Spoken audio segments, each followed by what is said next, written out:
ప్రవక్త అయిన ఓబద్యా గ్రంథం. పాత నిబంధన అంతట్లో ఇది అతి చిన్న గ్రంథం. ఇందులో కేవలం 21 వచనాలు మాత్రం ఉన్నాయి. మొదటి చూపులో ఇది అంత ప్రోత్సాహకరంగా కనిపించదు.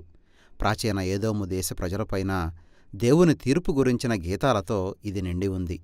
మృత సముద్రానికి అవతలి వైపున ఇశ్రాయేలు దేశానికి ఒక పొరుగు దేశం ఏదోము. అయితే ఇక్కడ చాలా విషయాలు జరిగాయి. మొదట ఇక్కడ ఒక గతకాలపు గాథ ఉంది. ఏదోము ప్రజలకు ఒక ప్రత్యేకత ఉంది. అది వారు ఇశ్రాయేలీయులకు దాయాదులు. వారిద్దరూ అబ్రహాము కుటుంబానికి చెందినవారు.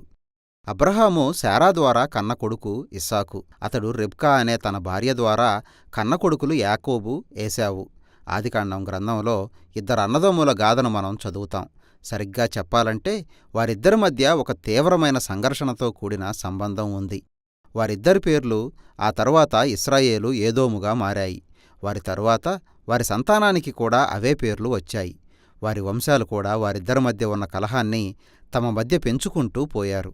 తరతరాలుగా ఇశ్రాయేలు, ఏదోము వంశాల మధ్య సంఘర్షణ కొనసాగింది. అయినప్పటికీ వారి మధ్య ఒక కుటుంబ బాంధవ్యం కూడా నిలిచి ఉంది. అయితే యెరూషలేము బబులోను చేతిలో పతనమైనప్పుడు వారి మధ్య బంధం మోసపూరితంగా విచ్ఛిన్నమైంది.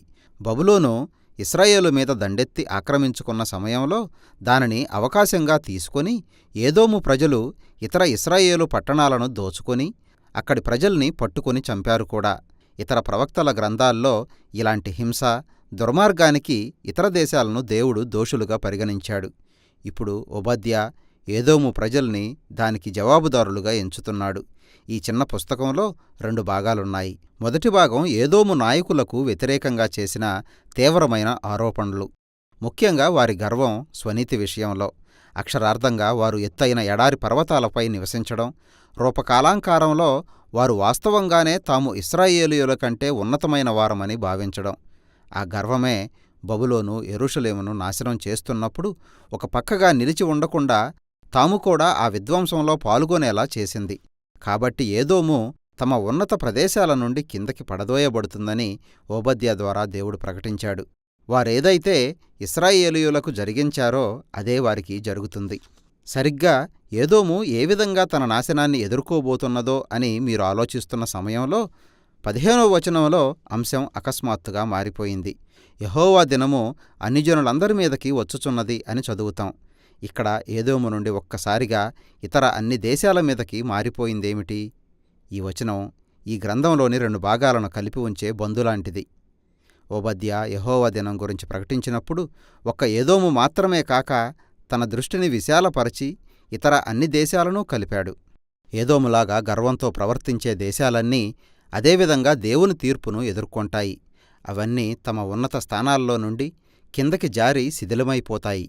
ఈ 2 భాగాల కలగలుపు అంటే ఓబద్యా ఒకటి ఏదోము గురించి, మరొకటి అన్ని దేశాల గురించి చెప్పిన మాటలు ఇశ్రాయేలుకు దక్షిణ పొరుగు రాజ్యమైన చిన్న దేశంపై అతనికి ఉన్న ఆసక్తిని వెల్లడిస్తున్నాయి.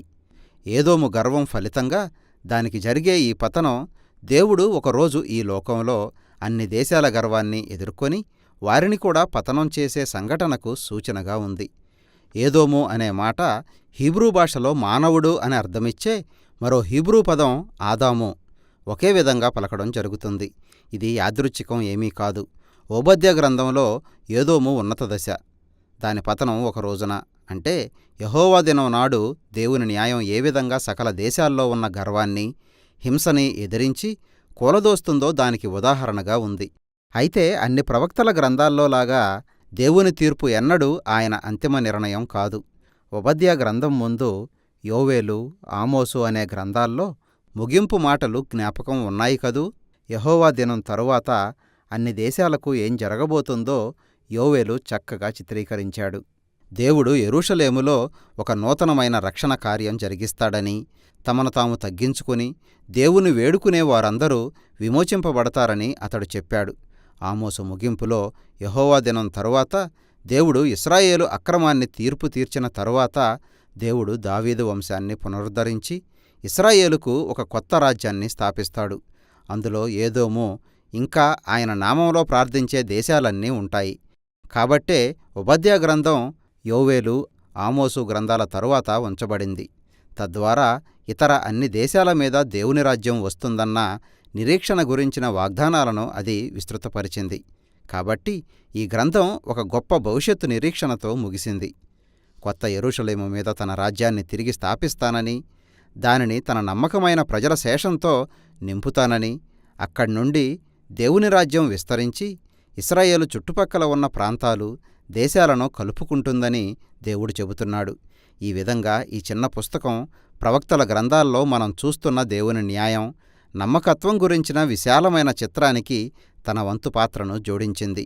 ప్రాచీన కాలంలో ఏదోము ప్రజలు చూపిన గర్వం, నమ్మక ద్రోహం మానవుని దుస్థితికి ఒక ఉదాహరణగా నిలిచింది. అన్ని మార్గాల్లో మనం ఒకరినొకరు దేవుని మంచి ప్రపంచాన్ని మోసం చేసుకుంటూ బాధపరుచుకుంటూ ఉన్నాం. అయితే మనకు నిరీక్షణ ఉన్నదని ఓబద్యా చెబుతున్నాడు.